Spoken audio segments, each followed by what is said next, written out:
Hello friends, welcome to my YouTube channel. Myself Abhishek Srivastava.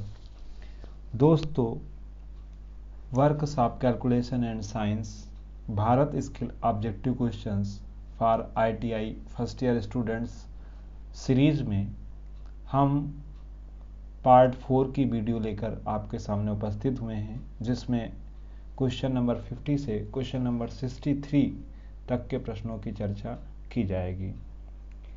देखिए, यह video quick revision के लिए बनाई गई है, जिससे अभ्यर्थी एग्जाम के समय ऑब्जेक्टिव क्वेश्चंस के सही उत्तर जान सकें। इसलिए हमने ज़्यादा एक्सप्लेन करने का प्रयास नहीं किया है। एक्सप्लेनेशन के लिए टॉपिक वाइज हमारी वीडियोस को देख सकते हैं।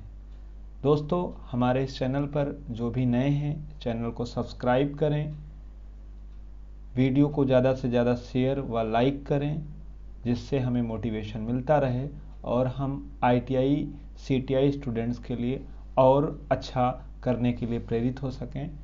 तो आइए अब हम अपने वीडियो की शुरुआत करते हैं। What is the carbon percentage in medium carbon steel? मध्यम कार्बन स्टील में कार्बन का प्रतिशत कितना है? देखिए, 51 नंबर क्वेश्चन का अगर आंसर बात किया जाए तो मध्यम कार्बन स्टील में कार्बन का प्रतिशत जो होता है वो आपका होता है 0.25 टू 0.5%। यानी ये आपका होता है मध्यम कार्बन स्टील। ठीक है, यानी अगर मीडियम कार्बन स्टील में बात किया जाएगा तो कार्बन का परसेंटेज कितना होगा? 0.25% टू 0.5%।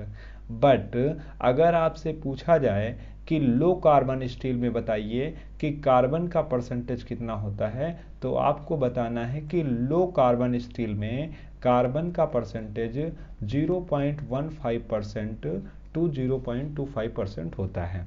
अगर आपसे क्वेश्चन पूछ लिया जाए कि हाई कार्बन स्टील में आप बता दीजिए कार्बन का परसेंटेज कितना होता है, तो आपको बता देना है कि हाई कार्बन स्टील में कार्बन का परसेंटेज 0.5% से 1.5% होता है।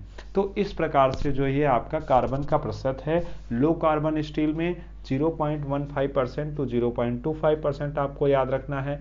मीडियम कार्बन स्टील में 0.25% टू 0.5% आपको याद रखना है।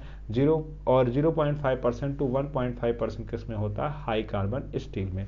आइए अब नेक्स्ट क्वेश्चन की बात करते हैं। देखिए, वो आपको बता चुके हैं कि what is the carbon percentage in low carbon steel. तो अगर लो कार्बन स्टील में बात किया जाए तो लो कार्बन स्टील में अभी हमने आपको बताया कि लो कार्बन स्टील में 0.15% टू 0.25% आपका क्या होता है? कार्बन होता है। बट मीडियम कार्बन स्टील में 0.25% टू 0.50% और आपका हाई कार्बन स्टील में 0.50% टू 1.50% होता है। आइए नेक्स्ट क्वेश्चन की बात करते हैं। तो नेक्स्ट क्वेश्चन में आपको दिया गया है कि what is the carbon percentage in high carbon steel. तो ऑप्शन नंबर डी आपका करेक्ट हो जाएगा, 0.50% टू 1.50%। आइए नेक्स्ट क्वेश्चन पर। What is the ore of aluminium. तो एल्युमिनियम का अयस्क क्या है? तो अगर एल्युमिनियम का अयस्क का बात किया जाएगा तो एल्युमिनियम का अयस्क आपको याद रखना है कि बॉक्साइट। एल्युमिनियम का अयस्क कौन होता है? बॉक्साइट होता है। तो आप लोग को याद रखना है कि एल्युमिनियम का अयस्क आपसे पूछा जाए तो किसका क्या होता है? बॉक्साइट। ठीक है, अगर आपसे आयरन का अयस्क पूछा जाए तो आप क्या लगा देंगे? हेमेटाइट। ये आयरन का अयस्क होता है। ठीक है, तो इस प्रकार से आपको याद रखना है। देन आपसे 55 नंबर क्वेश्चन है, which property of a metal enables it by which it can be drawn out into wires under tension without rupture. ठीक है, तो धातुओं को तार बनाने की जो गुण होता है, ठीक है, जिससे बिना तार के रूप में खींचा जा सकता है, इस गुण को हम क्या बोलते हैं? तो इस गुण को क्या किस नाम से जाना जाता है?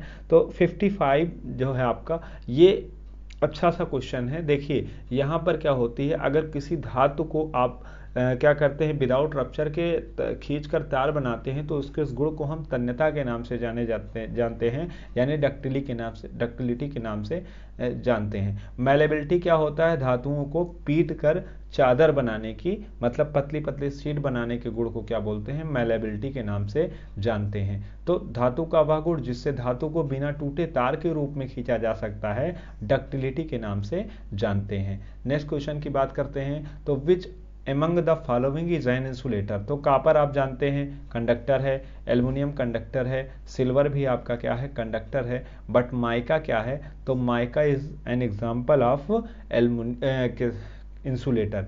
तो इंसुलेटर का एग्जाम्पल यहाँ से आपका कौन का हो जाएगा, आपका हो जाएगा माइका। ठीक है, नेक्स्ट बात करते हैं, which rubber is used as insulator for power cables and control wires. तो power cables and control wires के लिए कौन सी रबर का यूज किया जाता है, तो आपको पता होगा कि सिलिकॉन रबर का यूज किया जाता है। विद्युत केबल और नियंत्रण तारों के लिए इंसुलेटर रूप में सिलिकॉन जो है रबर का उपयोग किया जाता है। किस रबर का उपयोग किया जाता है, सिलिकॉन रबर का उपयोग किया जाता है, आपको याद रखना है। देन नेक्स्ट बात करते हैं, which alloy steel is used to make permanent magnets. तो परमानेंट मैग्नेट बनाने के लिए किस एलॉय स्टील का उपयोग किया जाता है, तो परमानेंट मैग्नेट बनाने के लिए कोबाल्ट स्टील का उपयोग किया जाता है। किस उपयोग का, कोबाल्ट स्टील का। तो मैग्नेट बनाने के लिए आपको याद रखना है कि कोबाल्ट स्टील का उपयोग किया जाता है। आपसे क्वेश्चन आए, आप तुरंत बताइए कि मैग्नेट स्टील बनाने के लिए, ठीक, स्थायी चुंबक बनाने के लिए कोबाल्ट स्टील का प्रयोग किया जाता है। परमानेंट मैग्नेट बनाने के लिए कोबाल्ट स्टील का प्रयोग किया जाता है। काफी बार बोलने से आपको चीजें लर्न हो जाएंगी। Which insulator is used in overhead lines. Overhead lines में किस प्रकार के कुचालक का प्रयोग किया जाता है, तो इसका ऑप्शन आपका हो जाएगा पोर्सलिन। पोर्सलिन का उपयोग ओवरहेड लाइन इंसुलेटर बनाने के लिए किया जाता है। तो इंसुलेटर जो है पोर्सलिन का उपयोग किस में किया जाता है, ओवरहेड लाइन में आपका किया जाता है। देखिए नेक्स्ट बात करते हैं, which insulating material is use for making switches. तो स्विचेज बनाने के लिए किसका उपयोग किया जाता है, तो स्विचेज बनाने के लिए बेकेलाइट का उपयोग किया जाता है। किसका उपयोग किया जाता है, बेकेलाइट का उपयोग किया जाता है। तो bakelite material is use for making switch बनाने के लिए बेकेलाइट का उपयोग किया जाता है। नेक्स्ट क्वेश्चन की बात करते हैं, तो नेक्स्ट क्वेश्चन हमारा है, what is the name of the property and insulation that should break down और puncture on application of high voltage. प्रतिरोध का वह गुण क्या है जो उच्च वोल्टेज के आने पर टूट जाना चाहिए या पंचर हो जाना चाहिए। तो इसके इस गुण को हम डाई इलेक्ट्रिक स्ट्रेंथ या परावैद्युत के नाम से जानते हैं। तो प्रतिरोध का वह गुण जो उच्च वोल्टेज के आने पर क्या होना चाहिए, ब्रेक डाउन हो जाना चाहिए, तो उसके उस गुण को हम डाई इलेक्ट्रिक स्ट्रेंथ के नाम से जानते हैं। नेक्स्ट क्वेश्चन की बात करते हैं, which alloy steel is used for making precious instrument. तो प्रीसियस इंस्ट्रूमेंट बनाने के लिए आपको किसका उपयोग किया जाता है, तो आपका precious Invar steel. Invar steel का उपयोग प्रीसियस इंस्ट्रूमेंट बनाने के लिए किया जाता है। इनवार स्टील का उपयोग किसके लिए किया जाता है, प्रीसियस इंस्ट्रूमेंट बनाने के लिए किया जाता है।